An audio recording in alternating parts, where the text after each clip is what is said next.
Your Excellency, the Deputy President of the Republic of Kenya, His Excellency Rigathi Gachagu, Your Excellency, Dr.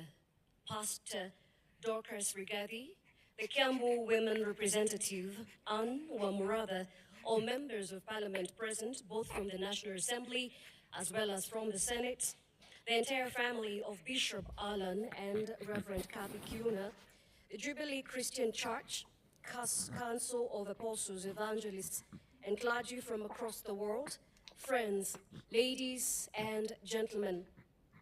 Your Excellency, sir, unwavering faith, compassion, dedication to church and community are just among the words used to describe the man of God, Bishop Allan Kiuna, the General Overseer and founder of the Jubilee Christian Church, JCC.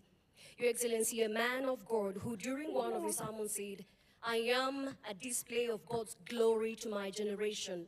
God surely shows off with me." Words of affirmation from speaker after speaker that bear witness to the testimony of Bishop Allan Kiuna. Your Excellency, thank you for joining us and leading us in celebration of his life. May I now most humbly, and if you please, sir, may I invite you to please make your remarks. Welcome, Your Excellency.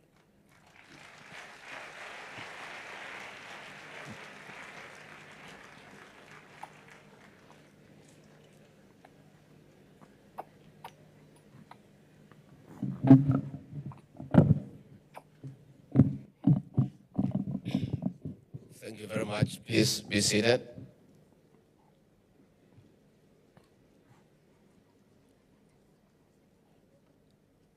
Reverend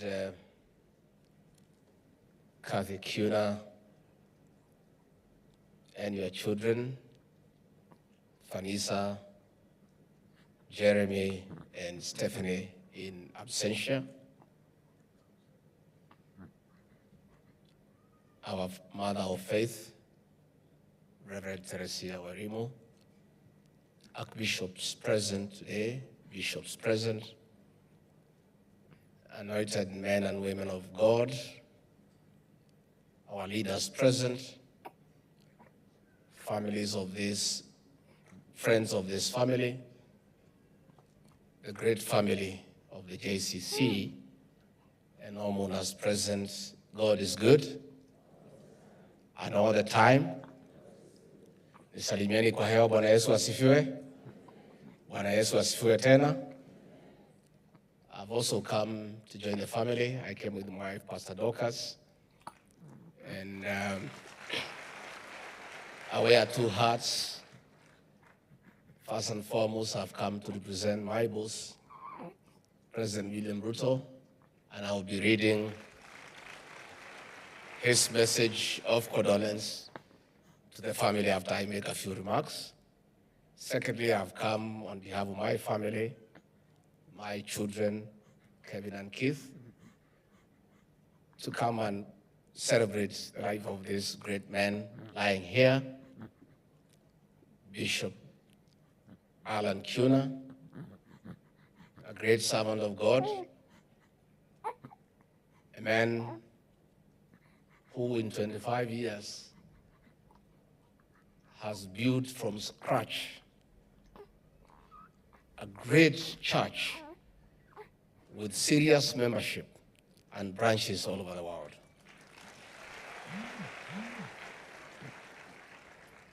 Reverend Kathy, I come with my family to say pole, to assure you of our prayers and solidarity in this very difficult moment. We have come to say that this great man lying here has left a very enduring legacy, a legacy, Reverend Kathy, that you must build on. You are now the vision carrier of JCC. And I'm sure this great man lying here, having been your very strong and close companion, must also have been a great teacher to you I'm sure I have no doubt in my mind that as he was struggling with illness, he must have thought through about the future of this church and taught you and gave you teachings on how to lead, how to be a team leader, and how to be now the vision carrier of this great institution. Bishop Mark Kariuki said he is a simple preacher. I'm also a very simple man. And many people have a problem with my simplicity, to a point where they even call me a villager because of being simple. But I think it's good to be simple. Why do you want to complicate life with so many serious things? The history of this bishop is one of simplicity. From the slums of Kariobangi to the international stage, all the way to America. And the fact that you are simple does not mean you shall not be great. There will be greatness based on simplicity. Listening to the eulogy, of course I must admit, because I'm a truthful man, that a great pastor from the US who read the eulogy, I only heard a quarter of it myself. And I'm sure we are many. But most of you are not truthful enough to admit. You know, I heard about spiritual intellectual capital.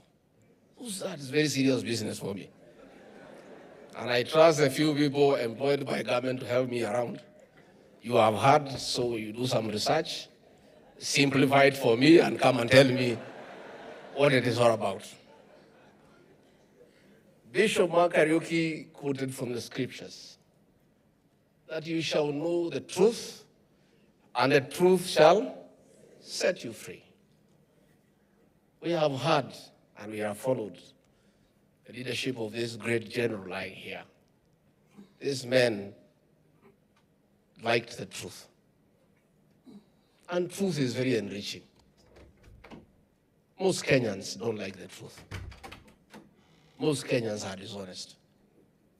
And many Kenyans have a problem with the truth. But since it is in the Bible, we shall continue telling them the truth, even if they don't like it. In my local language, they say, the quinine for malaria is very bitter.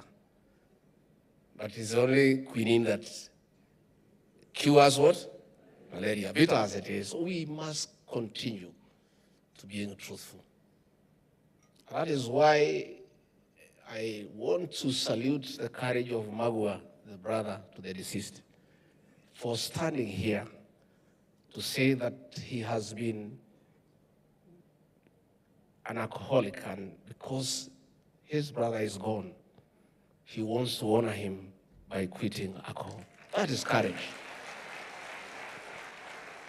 That is courage. And the beginning of dealing with a problem is accepting that there is one. Once you acknowledge you have a problem, 50% of that problem is sorted. And then you deal with it. And that's where we are as a country. And I want to ask all leaders, let us not run away from reality. Let us not bury our heads in the sand. Let us accept that we have challenges as a nation. Once we accept we have challenges, we are done with 50%. And then we can look for solutions by accepting that we face a challenge. The challenge of illicit alcohol and drugs in this country is real. And many people want to run away from reality. And the admission of that great son here tells us that as a country, we must face head-on the challenges before us.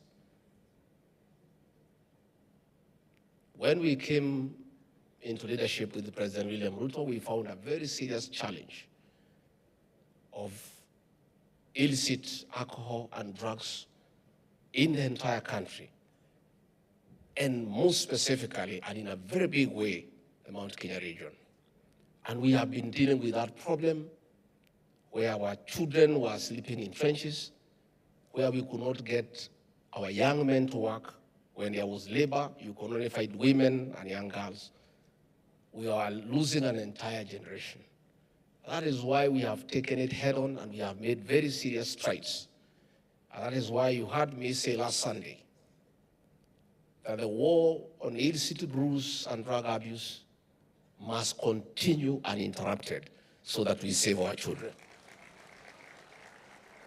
And I say it as a leader, as a truthful leader, I put leaders on notice that anybody who tries to interfere with that war, we shall call you out by name so that the people of Kenya can shame you, because we cannot allow the reintroduction of poison disguised as alcohol to come and kill our children.